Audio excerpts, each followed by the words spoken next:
He chased a 10-year-old girl through the streets, convinced she stole his wallet. But what she was really running from hit him harder than anything inside it. Colton Reeves never planned to chase anyone that morning. He had flown into Phoenix, Arizona for a quick meeting, grabbed a late breakfast at a small spot near Roosevelt Row, and stepped out with his phone in one hand and a to-go cup in the other. Nothing dramatic, nothing crazy, just another day for a man who usually had 3 assistants tracking his schedule down to the minute.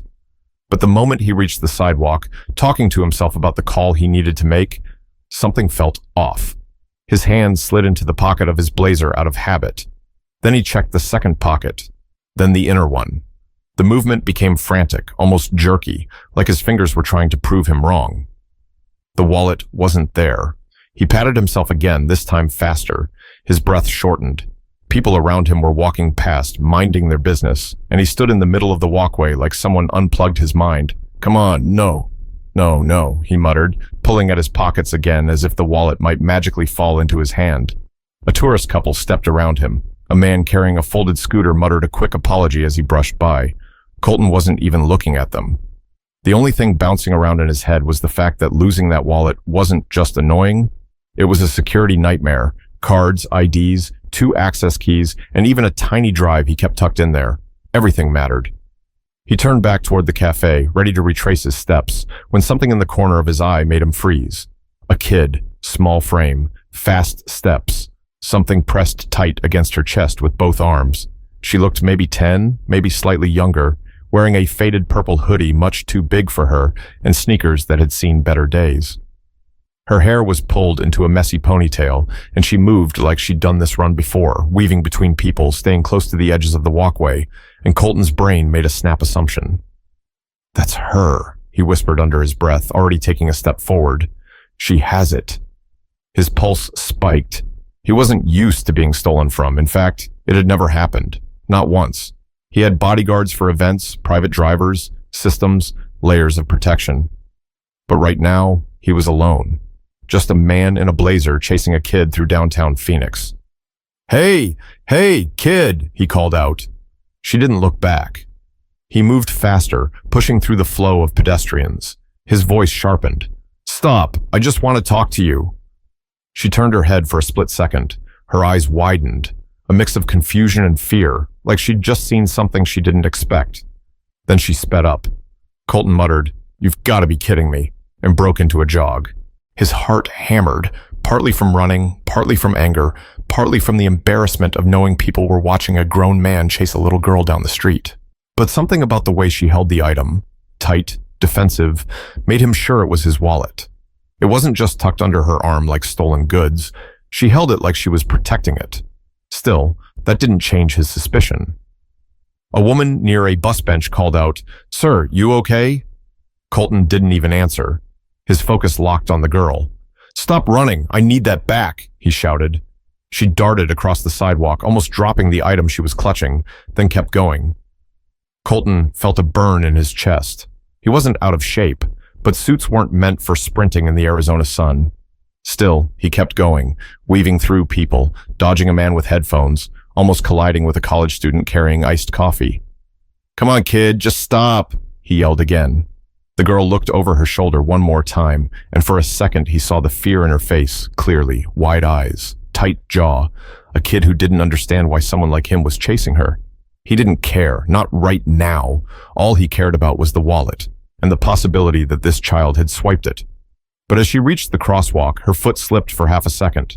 She caught herself, but the movement made something fall slightly out of her arms before she scrambled to grip it tighter. Colton saw the edge of a dark leather case, his wallet.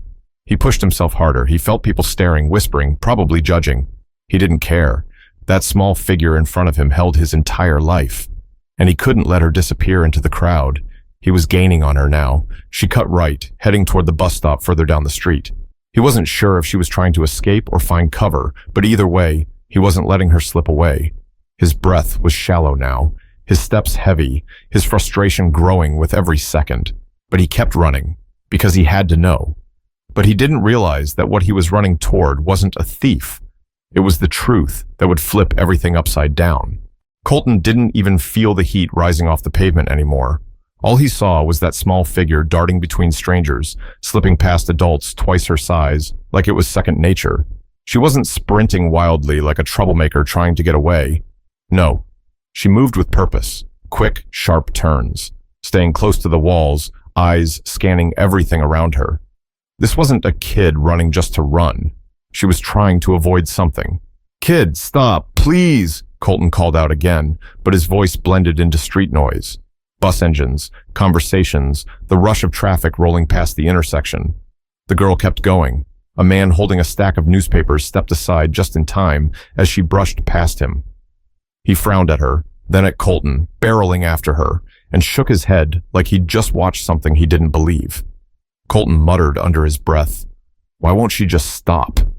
His legs were starting to feel heavy. He wasn't built for sprints like this. Up ahead, the girl turned sharply into a narrower sidewalk, wedged between a taco stand and a souvenir shop. It was crowded, tight walkway, small tables, folding signs, cardboard boxes.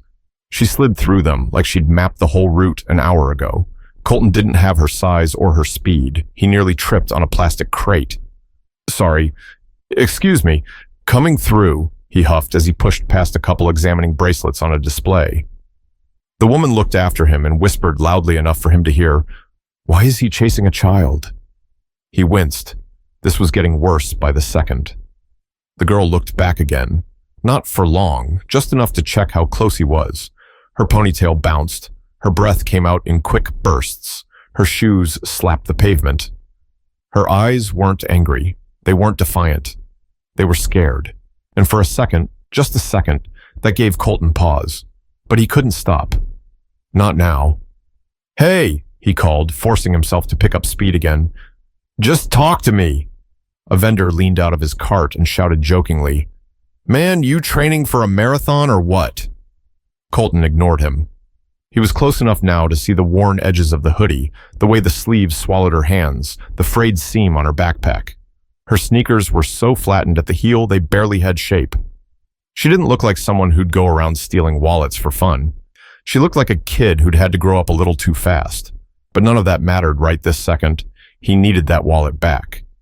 She cleared the end of the narrow lane and spilled out onto a wider sidewalk, nearly colliding with a group of teenagers taking pictures by a mural. One of them stepped back and said, "Whoa, careful!" But she had already slipped past, gripping the wallet like it was something she couldn't lose. Colton came out a moment later, breathing hard, sweat forming along his collarbone. He spotted her again, cutting toward a bus pulling in at the nearby stop. Oh no, you don't," he breathed. He pushed harder, ignoring the burn in his lungs. The bus doors opened with a hiss. People began to board. The girl wasn't trying to get on. She moved around the crowd instead, toward the back of the shelter. "She's trying to hide," Colton muttered. His frustration grew sharper. His suit was sticking to his back, his patience running thin, and every step felt heavier. This was ridiculous. Him, a man worth millions, chasing a 10-year-old in old sneakers through Phoenix like this was a scene out of someone else's life. And yet, he kept going because he couldn't let his guard down, not when so much was at stake. A teenage boy stepped in front of him accidentally, and Colton had to sidestep hard, nearly losing his balance. The boy blinked. "Dude, what are you—" But Colton was already past him. He saw the girl slip behind the bus stop, head low, shoulders pulled in. She was out of breath now, too. He could hear her small breaths, even over the city noise. Her fingers clamped around the thing she carried. The exact shade of leather he recognized instantly. His wallet. "I see you," he whispered, pushing himself the last few steps. The sun beat down, shadows stretching across the pavement. A bus pulled away, leaving behind warm exhaust and a short gust of wind. Colton reached out with one hand, trying to get close enough not to startle her, but close enough that she couldn't bolt again. Just a few more steps. Just a bit more. But he didn't know that what he was about to find wasn't a runaway, but a terrified child who thought she had no other choice. Colton didn't slow down as he rounded the edge of the bus shelter. The heat sticking to his skin, the strange looks from strangers, the embarrassment settling in his stomach. None of it mattered anymore. He had eyes on her, and this time she didn't have much room to slip away. The girl stood near the back of the shelter, her back pressed to the glass panel, her arms wrapped tightly around the wallet. Her cheeks were flushed, and her breathing came fast, sharp, like she was trying to hold back tears. She couldn't have been more than 10, maybe 11. At most, Colton stepped closer, trying not to sound as out of breath as he was. "Hey," he said, raising a hand gently. "I just want to talk." The girl's grip tightened. She looked like she was ready to sprint again, even though she could barely stand still without wobbling. "You dropped this," she blurted out before he could say anything else. Her voice trembled, small and strained. "You dropped it. I didn't take it." Her words hit him harder than he expected. He blinked. "What?" She shoved the wallet forward with both hands, her arms shaking. "I was bringing it back, I swear." Colton paused mid-step. His frustration stalled. His breath slowed. His thoughts scrambled. Up close, she didn't look guilty. She looked terrified. Okay, he said softly, taking another step, hands open. "Just breathe. I'm not mad." But she flinched anyway. Behind him, more people moved through the sidewalk, weaving past the shelter. A woman pushing a stroller slowed down, watching the interaction with narrowed eyes. A group of college students glanced over and whispered among themselves. Someone pulled out their phone like they expected something dramatic to happen. Colton swallowed hard. He wasn't in control of this moment. Not at all. And he hated how easily it could be misunderstood. He crouched down slightly, lowering himself so he wasn't towering over her. "What's your name?" he asked gently. The girl hesitated.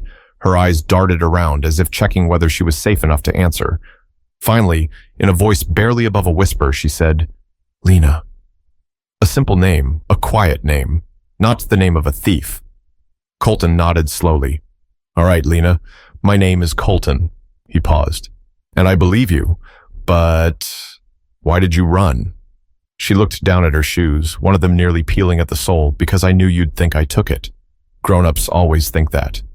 The sentence stung more than he expected, not because she meant to hurt him, but because she said it like she had lived it more than once.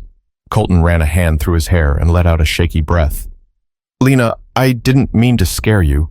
I just saw you running with my wallet and I wasn't stealing," she snapped suddenly, louder than before, her voice cracked. "I was taking it to the library. There's an officer there sometimes. He knows my mom. He would have given it back to you." Colton froze. A kid running for safety, not escape. A kid terrified of being blamed for something she didn't do. This wasn't the scene he thought it was, not even close. He softened his tone even more.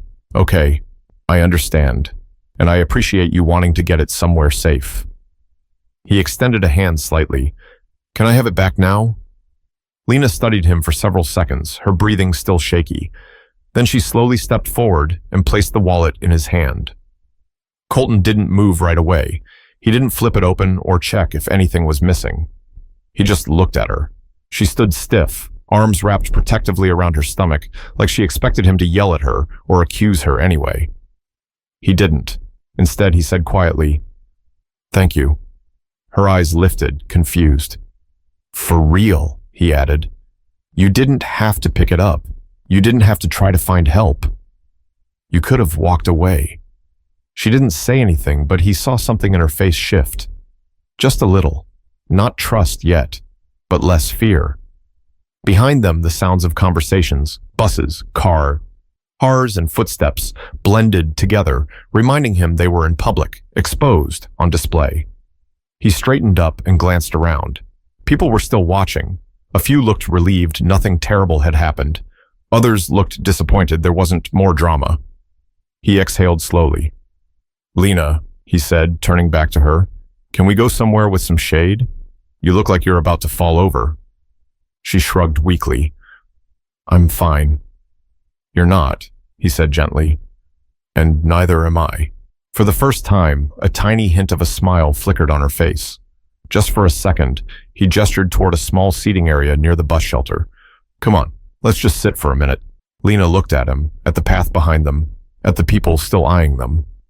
And then she nodded, just slightly, and the two of them walked toward the bench. But Colton had no idea that sitting down was only the start, because what she was about to reveal next would leave him questioning everything he thought he knew about her. Colton let out a slow breath as he eased himself onto the bench. Lena stayed standing at first, shifting her weight from one foot to the other, glancing around like she expected someone to jump out and accuse her all over again. Her hands fidgeted with the loose threads on her hoodie sleeve. Every sign pointed to a kid carrying far too much on her shoulders. "Sit if you want," he said calmly. "You don't have to, but it might help you catch your breath." Lena hesitated, then inched closer and sat down at the far end of the bench, leaving a full 3 feet of space between them. She kept her knees together, hands tight in her lap, like she didn't want to take up too much room.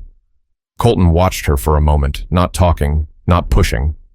He was good at reading people, investors, partners, negotiators, but this was different. She wasn't someone trying to gain something. She wasn't playing a role or pretending she was just scared. He cleared his throat. "Look, I owe you an apology." Her head snapped up. "Why?" "For chasing you like that," he said. "I shouldn't have scared you." She blinked fast, as if she wasn't used to hearing an adult admit fault. "I thought you were going to call someone on me." He shook his head. "No, I just panicked. That wallet has important stuff inside." "I know," she said quietly. "That's why I picked it up." She said it so simply, so plainly, that it made him feel ridiculous for the chase, the shouting, the assumptions. Colton leaned back. "Can you tell me what happened? From your side?" Lena's foot tapped lightly against the concrete. She stared straight ahead, watching a man lock up his bike nearby. "You dropped it when you were talking on your phone," she began. "I saw it fall. I said, 'Sir,' but you didn't hear me. Then people walked over it, and I didn't want it to get stepped on." Colton cringed slightly. She had tried calling out to him. He'd been too distracted. "So I picked it up," she continued. "But when you turned around, you looked mad. I thought you'd think I took it. Grown-ups always think the worst." He felt a pinch in his chest. "Has that happened to you before?" Lena shrugged one shoulder. "Sometimes teachers, sometimes store people, sometimes neighbors." He looked at her, really looked this time. This wasn't a kid acting guilty. This was a kid conditioned to expect the world to assume the worst about her. He rubbed his thumb along the edge of his wallet. "I'm sorry, Lena. Truly. That should never happen." She didn't respond, but the tension in her shoulders loosened just a bit. A bus pulled up in front of them, releasing a wave of hot air and the smell of old rubber. A small crowd formed aboard. A pair of teenagers joked loudly. A woman with a tote bag shuffled past the bench, glanced at Colton, then at Lena, then kept walking. Colton leaned forward, elbows on his knees. "Can I ask something else?" Lena looked wary. "Like what?" "Why the library, of all places?" She exhaled, long and shaky. "There's an officer there sometimes, Officer Dunn. He helps kids who get in trouble for stuff they didn't do. My mom knows him. He's nice." Colton raised his brows. "So you were going to give him the wallet?"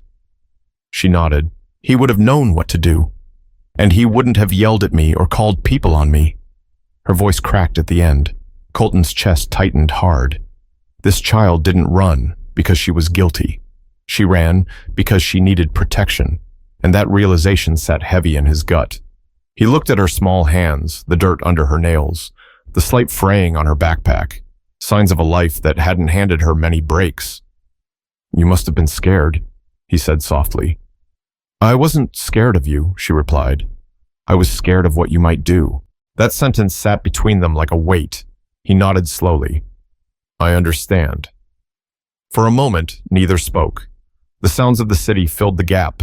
People laughing, horns in the distance, a skateboard rolling by. Then Lena turned her head slightly. "Are you going to tell my mom?" He blinked.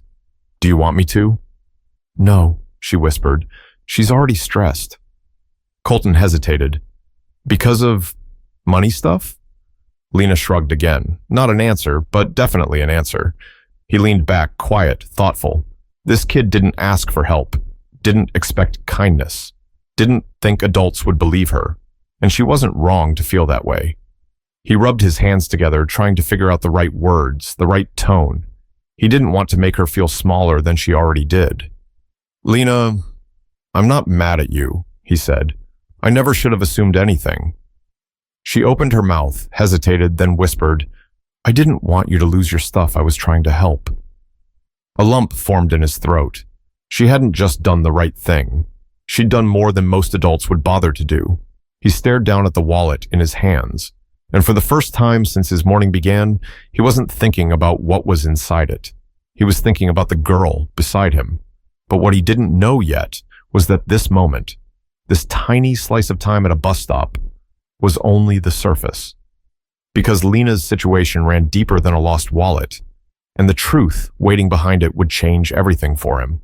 Colton sat there with the wallet resting loosely in his hands, but the weight he felt wasn't from the leather.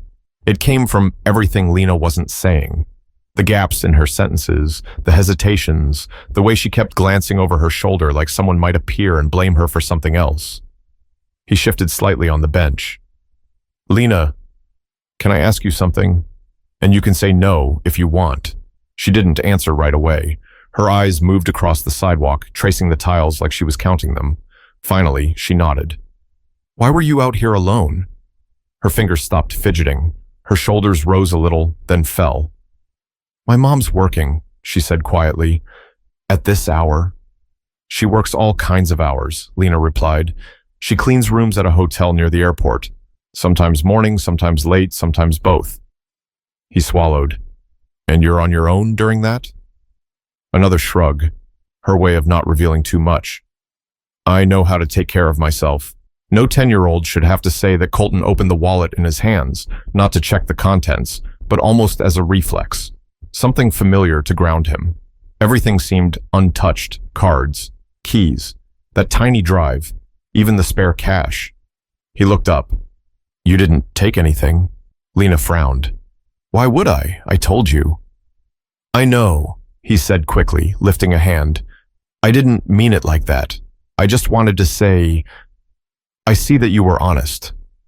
She watched him for a moment, then leaned back slowly, her feet barely touching the ground as they swung lightly under the bench. "My mom says that doing the right thing is harder when people think you're lying," she murmured. Colton let that sit in the air. She wasn't trying to guilt trip him. She was stating her reality, plain and simple. He cleared his throat. "So, you were going to the library to find that officer?" Lena nodded. "He helps people. He helped my mom once when someone said she broke a window at work." She paused. "She didn't." "What happened?" "He believed her," Lena said with a tiny smile. "He checked the cameras. He told the manager it wasn't her." Colton felt a small ache in his chest. How many people doubted this family? How many times had they been forced to defend themselves? "You trust him," Colton said. Lena nodded again. "He listens." Something in her tone told him adults didn't listen to her often. A loud honk burst from the street, making Lena jump a little, Colton noticed, but didn't call attention to it. He let a few seconds pass. "What were you planning to do after dropping off the wallet?" he asked gently. "Go home," she replied, "and finish my worksheets." "For school?" "Yeah." "Do you like school?" She hesitated. "Sometimes." "What makes it hard?" "People," she said softly. "Some of them think they know everything about you because of stuff." Colton knew that feeling in a different way. People saw his money before they saw him. People saw her circumstances before they saw her, and both were wrong. He took a slow breath. "Lena, I'm really sorry you've had to deal with so much. You shouldn't have to." She shrugged again, but this time her voice cracked slightly. "It's normal." He shook his head. "No, it shouldn't be." Her eyes softened a little. A small part of her was letting her guard down. Then she glanced at the wallet in his hands. "You have a lot of important stuff in there." "I do." "You must be someone who does big things."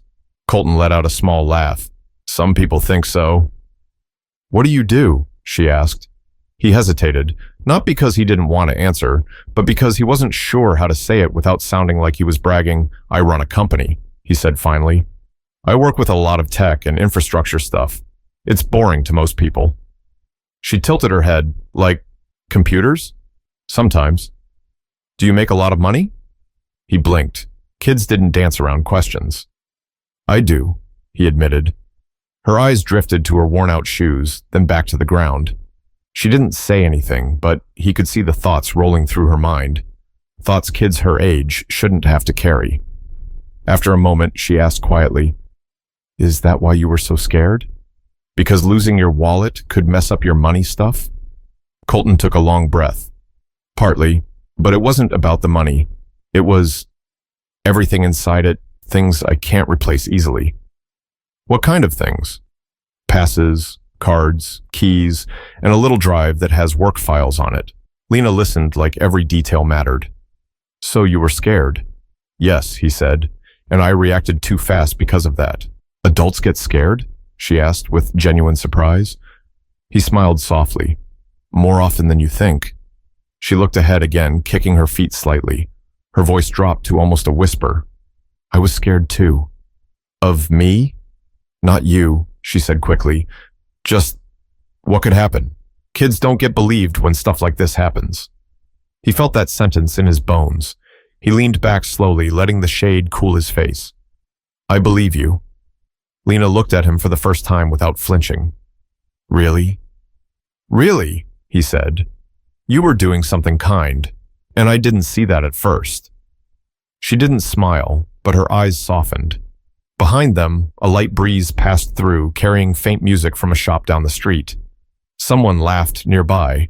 A cyclist whizzed past the bus shelter. The world kept moving, but something between them had shifted. Lena looked down at her hands again. My mom says people see what they want to see. Colton exhaled. She's right. And today, I saw the wrong thing. Lena didn't answer, but she didn't disagree either. Then she said something he didn't expect. You were running really fast. He let out a short laugh. I'm paying for it now. You almost tripped over that box. Oh, don't remind me. Her shoulders relaxed just a little. The first sign that maybe she didn't feel like she needed to run anymore, but Colton didn't realize her story wasn't finished. Not even close. Because the next thing she revealed would make everything suddenly click together. Lena sat quietly for a moment after that last sentence, her feet tapping lightly against the bench. She stared ahead at the street, then down at her hands, then back toward the direction she had come from. Something was still sitting heavy on her mind. Colton could see it in the way her eyebrows kept pinching together. You okay? He asked gently. She didn't answer at first. Instead, she reached into the pocket of her hoodie and pulled out a folded piece of paper, creased so many times it looked like it had lived there for months. She held it out to him slowly. This is why I was going to the library anyway, before I even found your wallet. Colton unfolded it carefully. It was a notice from her school, something about attendance issues and a recommendation for parent contact. At the bottom, a handwritten note said, Please meet with Officer Dunn at the community room for follow-up. Colton blinked. This is from today? She nodded. I was supposed to meet him before lunch, but the papers got dropped off late at the office, so I was already on my way home. And the meeting is at the library? Yeah. Colton folded the paper back gently and handed it to her. Why does the school want to talk about attendance? She hesitated. I miss days sometimes. Because you're sick? No, because I have to help at home. He didn't want to pry into something she wasn't ready to talk about.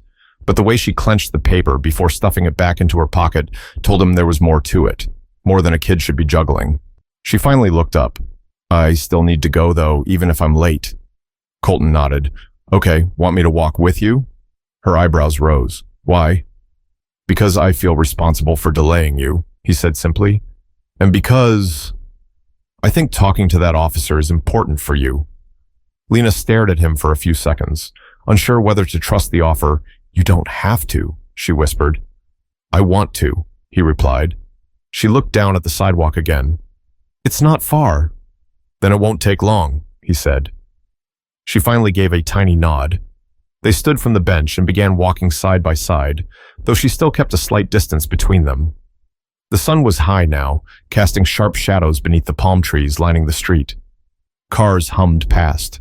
People crossed in clusters. A skateboard clacked over a crack in the pavement. Lena kept her hands tucked into her sleeves. You're not scared I'll run again? No, Colton said with a soft smile. You were never running from me.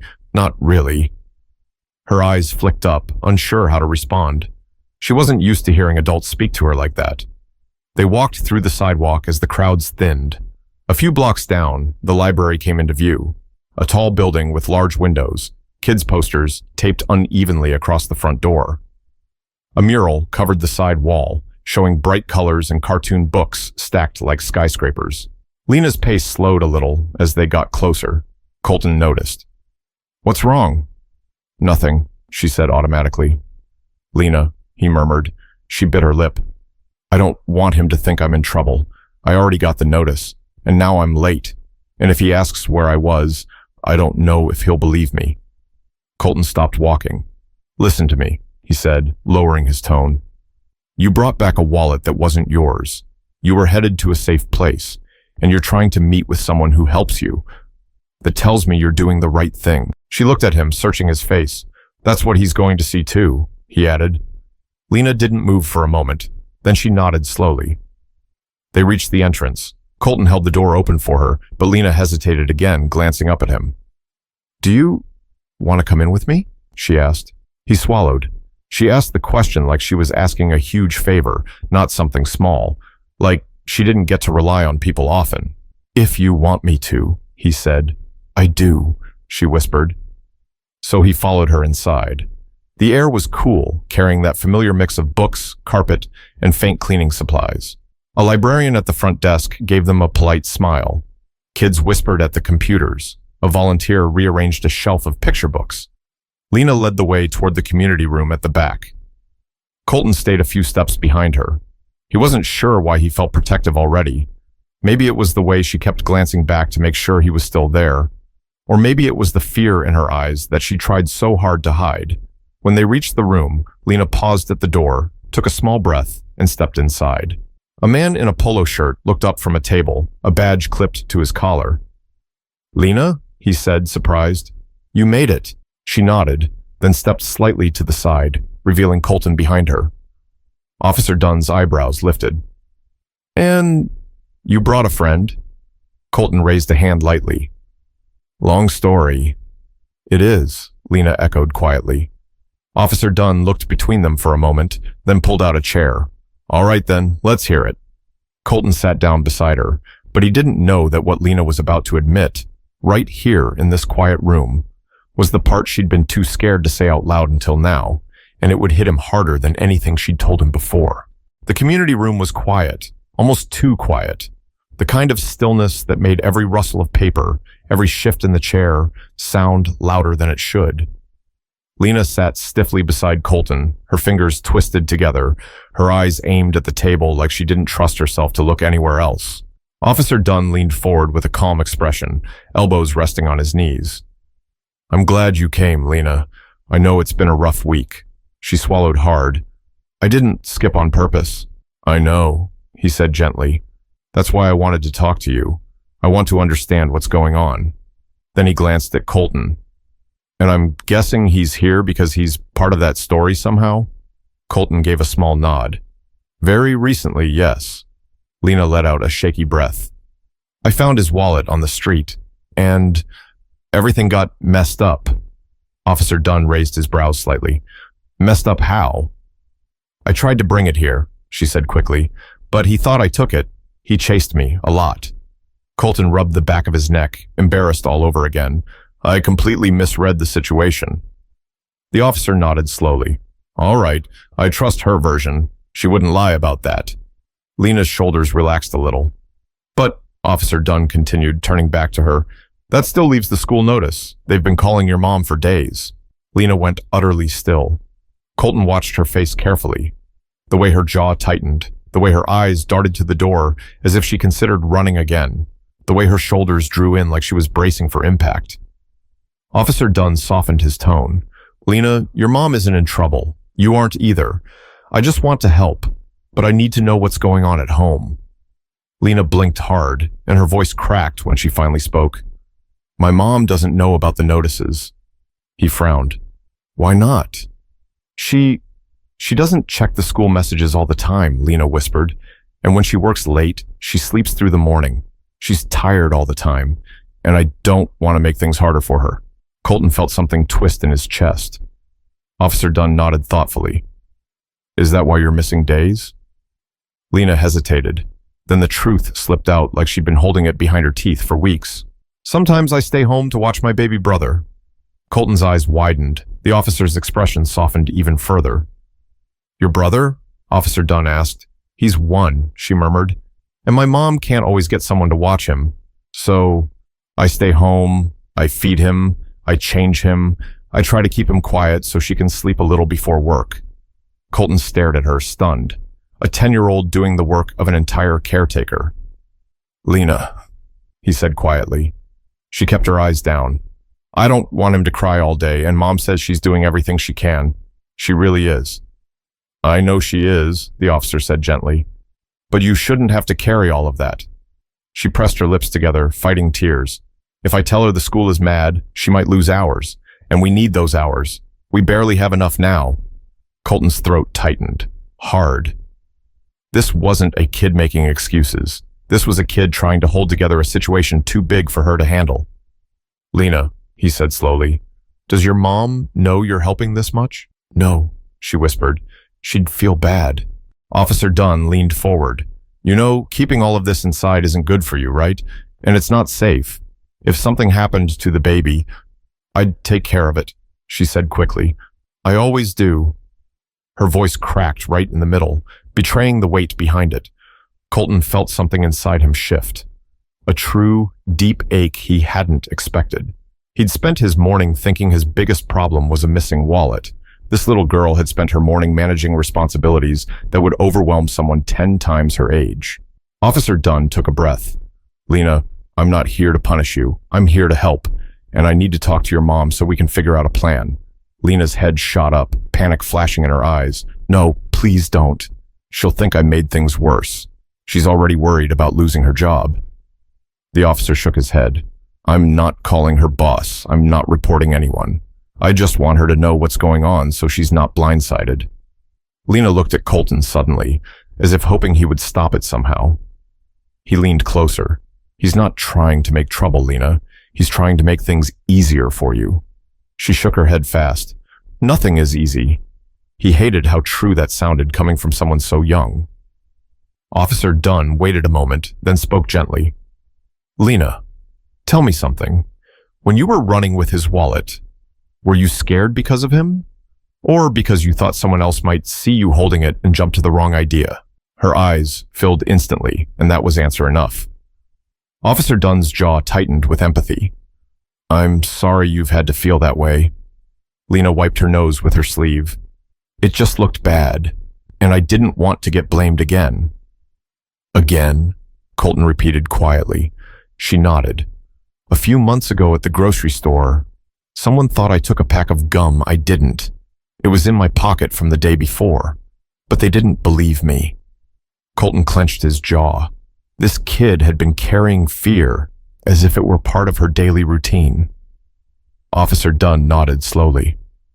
That explains a lot. Lena sniffed and pulled her hoodie sleeves over her knuckles like armor. I wasn't trying to run away forever. I just wanted to get to the library before something went wrong. You were trying to do the right thing, Colton said. Lena lifted her head. I was trying not to get in trouble. Colton looked at her, seeing more clearly than ever the kind of life she lived. A life built around avoiding misunderstanding, avoiding blame, avoiding consequences she didn't deserve. He exhaled slowly. Officer Dunn looked between them. I think we can work through this, but we need to make a plan to help you and your mom. You shouldn't be carrying all this alone. Lena blinked rapidly again, the tears winning this time. I just don't want to mess anything up. Colton felt the sting behind his eyes. That rare, sharp kind of emotion he didn't experience often. You didn't mess anything up, he said softly. You were trying to help. You tried harder than most adults would. Lena wiped at her eyes again, shoulders trembling. Officer Dunn leaned back, sighing quietly. We'll figure it out, Lena. I won't leave you and your family hanging. Colton looked at her and made a decision without saying it out loud. He didn't know how yet, or what it would look like, but he wasn't walking away from this child's life the second he got his wallet back. She deserved better than the weight she was carrying, but neither of them knew that the next part, the toughest conversation of all, was coming fast. And once the truth reached her mom, everything would shift in ways none of them expected. Officer Dunn stood up from his chair, hands resting lightly on his hips as he thought. The air in the room felt different now, heavier but clearer. Lena wiped her cheeks with the back of her hand, embarrassed she'd cried in front of two adults she barely knew. Colton angled himself toward her, lowering his voice. Hey, none of this is your fault. You've been doing more than anyone your age should ever have to. She shook her head. If I tell my mom everything, she'll feel bad. She already works so much, and I don't want her to think I can't help. You are helping, Colton said gently, but you shouldn't be doing it alone. Before Lena could answer, there was a soft knock on the door. Officer Dunn turned. That must be her. Lena's whole body tensed, like every fear she'd been carrying jumped straight to the surface. She pressed her hands together so tightly, her knuckles turned white. The officer opened the door, and a woman stepped inside. Mid-30s, hair pulled into a loose bun, uniform shirt from the hotel still on, exhaustion written all over her face. She had a badge clipped to her collar and keys hanging from a lanyard. Her eyes instantly locked on Lena. Ilya? She breathed out, stepping forward. Are you okay? Lena's eyes widened. Mom, I didn't mean... Her mother dropped to her knees, hands on Lena's shoulders. Why didn't you tell me you had a meeting today? I didn't want you to worry, Lena whispered. You're always tired. Her mother closed her eyes, breathing in slowly, then pulled Lena into a long, trembling hug. Baby, I'm tired because I'm trying to keep us afloat, not because you're a problem. Officer Dunn approached with a soft tone. Ma'am, nobody's in trouble. We just want to make sure Lena feels supported. She nodded, brushing tears from her daughter's cheeks. I thought everything was fine at school. I didn't know she was missing days again. Lena stiffened. I didn't want you to get in trouble at work. They already cut your hours last time. Her mom froze, hurt flickering in her face. You've been staying home because of me? Lena nodded, staring at the floor. Colton felt something twist inside him again. The moment was raw. A little girl desperate to protect her mother, and a mother desperate to hold everything together. Her mom pulled her in closer. You can't take care of everything by yourself. That's not your job. That's mine. But you need help, Lena whispered, and I can help. Yes, her mom said softly, brushing Lena's hair back. But not like this. Not at the cost of your school or your childhood. Colton cleared his throat gently. She told us how much she worries about making things harder for you. Her mom looked up at him, as if noticing him for the first time. And you are? He offered a small smile. The guy who thought your daughter stole his wallet, which she absolutely did not. Lena's mother looked horrified. Oh no, Ilya. It's okay, Mom, Lena said quickly. He knows I was trying to return it. I do, Colton said. And she was going to bring it here, to do the right thing. Her mother's eyes softened. That sounds like her. Officer Dunn stepped in. I think we can find a way to support this family. There are programs, after-school resources, even childcare options. Lena's mom sighed, the weight of everything finally cracking through her voice. I've been trying to sort it out, but nothing has lined up yet. That was the moment Colton spoke without fully thinking, but with complete sincerity. Maybe I can help. Lena and her mother looked at him, startled. He raised his hands, not wanting to overwhelm them. Not in a big, intimidating way. I can cover the cost of childcare for a while or help find a reliable sitter, or whatever you're comfortable with. Her mother blinked at him, unsure if she heard correctly. Sir, that's too much. You don't even know us. I know your daughter picked up a stranger's wallet and did everything in her power to return it, Colton said. I know she's carrying weight no child should carry, and I know you're doing everything you can with what you have. You don't need to struggle alone. Silence hung in the air. Lena's mother pressed a hand to her mouth, her eyes filling. I don't know how to thank you. You don't have to, he replied softly. Just let someone help you the way Lena was trying to help me. Officer Dunn nodded approvingly. It's a generous offer, and it could make a real difference. Lena watched them quietly. Mom, it's okay. He's nice. Her mother laughed through her tears. I can see that. Colton knelt slightly to be at Lena's eye level. Remember when you asked if adults get scared? We do. I was scared this morning, but you didn't run with my wallet because you're a bad kid. You ran because you've learned this world doesn't always give you the benefit of the doubt. He paused. You deserve better than that. Lena swallowed hard. Are you still mad at me? Not even a little, he said. You showed more honesty and courage today than most grown-ups." Her cheeks warmed with the smallest, shyest smile. Officer Dunn clapped his hands lightly. "All right, let's figure out a plan to help this family move forward."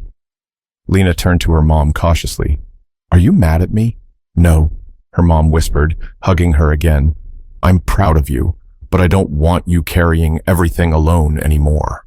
Colton stood beside them, feeling something inside him settle, a quiet understanding that sometimes the smallest moments change people the most. A lost wallet, a frightened girl, a morning he thought would be ordinary. Instead, he found a truth about compassion he didn't know he needed, and he wasn't going to forget it. Because kindness didn't fix everything, but it opened the door to something better. Sometimes the people who seem the strongest are the ones holding the heaviest burdens. And sometimes doing the right thing isn't about grand gestures.